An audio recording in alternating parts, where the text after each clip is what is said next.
Alors, on va voir aujourd'hui les 6 astuces, ou en tout cas les 6 choses à faire avant d'appuyer sur le bouton enregistrer.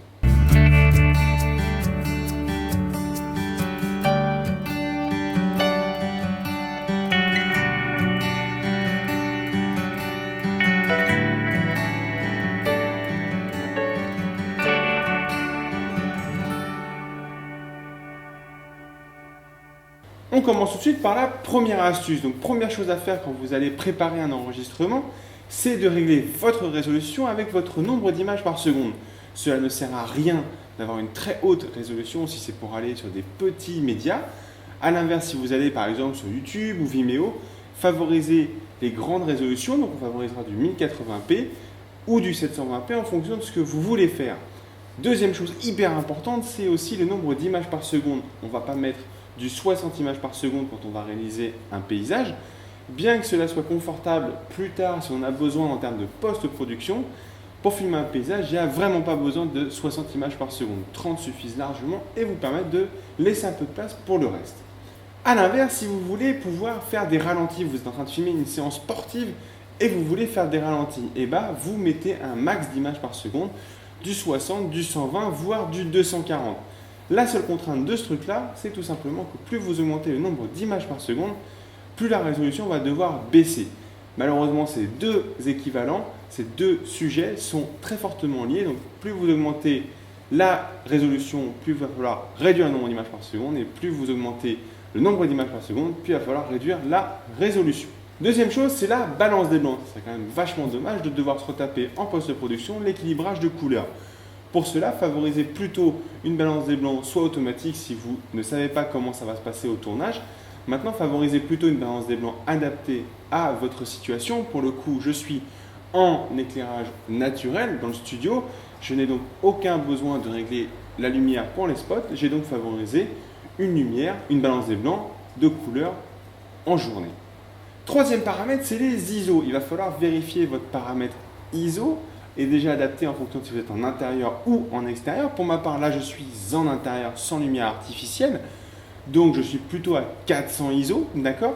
Si j'allais à l'extérieur avec la journée qu'on a aujourd'hui, 400 ISO, c'est sûr, c'est garanti, je vais avoir beaucoup de lumière. Donc, je vais adapter mon réglage des ISO en fonction de ma situation.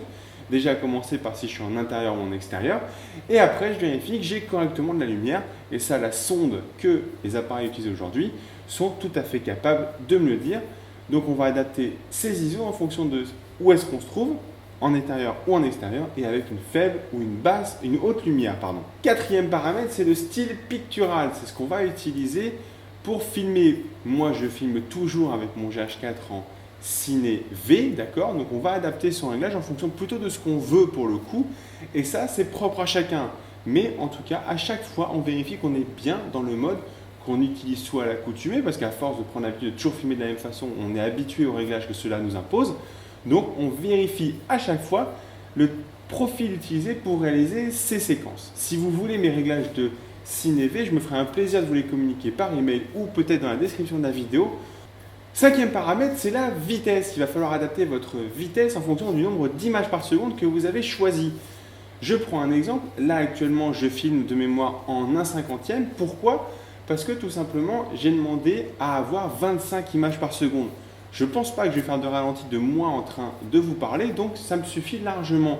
Maintenant, quand je vais filmer par exemple mes enfants ou carrément des amis en train de faire une activité à l'extérieur, où je vais avoir besoin d'augmenter mon nombre d'images par seconde, je vais donc aussi réduire ma vitesse. Je prends un exemple. Si je filme en 50 images par seconde, je vais descendre à 1 centième et ainsi de suite pour arriver à la vitesse maximum du nombre d'images par seconde que mon appareil peut accepter. Mais la règle qu'il faut retenir là-dedans, c'est que tout simplement, vous avez un nombre d'images par seconde que vous multipliez par 2 et cela vous donne votre vitesse minimum pour réaliser une séquence correcte. C'est-à-dire que ça va vous éviter d'avoir les petites stries qui apparaissent sur l'écran. On a l'impression de palsécam qu'on avait à l'époque. Cet effet vient de là, c'est quand la vitesse est trop lente par rapport au nombre d'images par seconde, l'image va se mettre à scintiller tout simplement. Sixième et dernier paramètre, évidemment, c'est ce qui va nous permettre d'avoir l'autofocus. Est-ce qu'il faut plutôt un autofocus manuel ou un autofocus automatique? Je pense que pour le coup, vu le nombre de questions que je reçois, je vais réaliser une vidéo dédiée à l'AF parce que franchement, c'est hyper compliqué d'expliquer ça en quelques minutes. Je pense qu'on en fera une autre vidéo là-dessus. Néanmoins, en vidéo, favorisez sérieusement l'autofocus manuel, tout simplement parce que vous n'allez pas avoir le bruit de l'AF sur votre son si vous n'avez qu'une seule source de capture. Pour ma part, là, je vais être très honnête, je triche un petit peu. Le boîtier, lui, est configuré en détection de visage. Pourquoi? Parce que tout simplement, j'ai le zoom H2N à côté qui enregistre ma voix. Donc, qui est le bruit de l'AF sur mon boîtier ne me dérange absolument pas. Il va juste me permettre de synchroniser après mes pistes sonores. Donc, pour sixième et dernier conseil, vous mettez en AF manuel et vous faites le point manuellement. N'hésitez pas à vous aider par contre des fonctionnalités des boîtiers qui vous permettent d'afficher la zone de netteté. Voilà, c'est terminé pour cette vidéo où je vous donne les 6 conseils à appliquer avant d'appuyer sur le fameux bouton rouge. En attendant, n'hésitez pas à vous abonner à la chaîne YouTube, à Facebook, à Twitter, bref, abonnez-vous partout. Je vous donne rendez-vous à très bientôt pour une nouvelle vidéo.